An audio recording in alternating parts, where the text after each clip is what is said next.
ಕರ್ನಾಟಕ ಹಾಗೂ ಮಹಾರಾಷ್ಟ್ರದ ಪಶ್ಚಿಮ ಘಟ್ಟ ಪ್ರದೇಶಗಳಲ್ಲಿ ಕಳೆದ 4 ದಿನಗಳಿಂದ ನಿರಂತರವಾಗಿ ಸುರಿಯುತ್ತಿರುವ ಧಾರಾಕಾರ ಮಳೆಯ ಪರಿಣಾಮ ಬೆಳಗಾವಿ ಜಿಲ್ಲೆಯ ಪ್ರಮುಖ ನದಿಗಳಲ್ಲಿ ನೀರಿನ ಹರಿವು ಹೆಚ್ಚಾಗಿದೆ.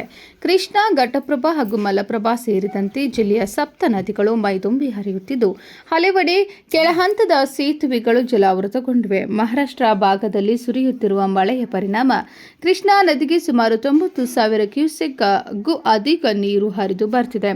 ಘಟಪ್ರಭಾ ನದಿಗೆ ಸುಮಾರು 16,000 ಕ್ಯೂಸೆಕ್ ಹಾಗೂ ಮಲಪ್ರಭಾ ನದಿಗೆ ಸುಮಾರು 5,000 ಕ್ಯೂಸೆಕ್ ನೀರಿನ ಒಳಹರಿವು ದಾಖಲಾಗಿದೆ. ಪರಿಣಾಮ ನದಿಗಳ ಜಲಮಟ್ಟದಲ್ಲಿ ನಿರಂತರ ಏರಿಕೆಯಾಗುತ್ತಿದೆ.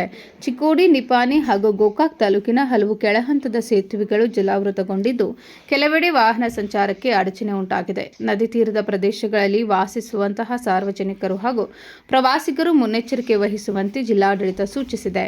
ಪಶ್ಚಿಮ ಘಟ್ಟ ಪ್ರದೇಶದಲ್ಲಿ ಮಳೆಯ ಅಬ್ಬರ ಮುಂದುವರೆದಿರುವ ಹಿನ್ನೆಲೆಯಲ್ಲಿ ಮುಂದಿನ ದಿನಗಳಲ್ಲಿಯೂ ನದಿಗಳ ನೀರಿನ ಮಟ್ಟ ಮತ್ತಷ್ಟು ಏರಿಕೆಯಾಗುವ ಸಾಧ್ಯತೆ ಇದ್ದು, ಪರಿಸ್ಥಿತಿಯ ಮೇಲೆ ಅಧಿಕಾರಿಗಳು ನಿಗಾ ವಹಿಸಿದ್ದಾರೆ. Vinod Kulkar, KMM news, Belagavi.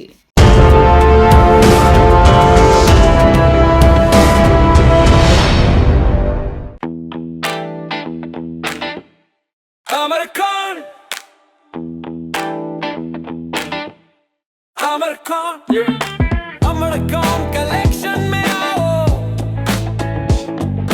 नई वैरायटी यहाँ पाओ,